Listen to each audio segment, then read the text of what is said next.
Buongiorno a tutti, siamo al Lido di Venezia, torna per la sesta edizione About Women in collaborazione con la Fondazione Ente dello Spettacolo. Sono qui con Giulia Blasi, anche lei protagonista di uno dei panel di About Women. Giulia Blasi è un'attivista ma soprattutto è una scrittrice. Due sono i libri più conosciuti, che sono il manuale per le ragazze rivoluzionarie e l'altro Rivoluzione Z.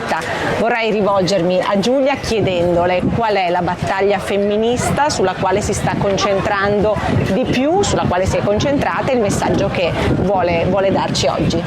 Negli ultimi mesi diciamo che dopo una presa di coscienza importante, no, del fatto che le donne fanno collettivamente un lavoro di decostruzione del genere da almeno 50 anni, ma in realtà poi sono più di 2 secoli, è venuto il momento che siano gli uomini a occuparsi di cosa significa essere uomini, non col vittimismo della crisi del maschio, del poveri noi, ci avete tolto l'egemonia, ridatecene subito un'altra, se no facciamo dei danni.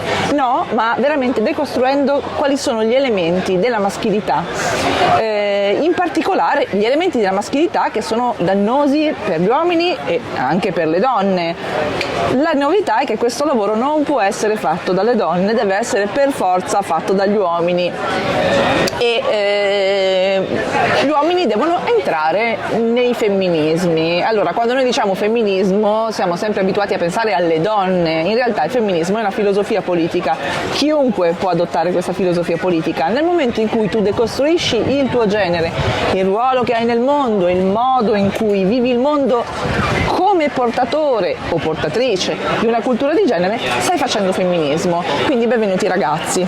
Benvenuti maschi, buon lavoro.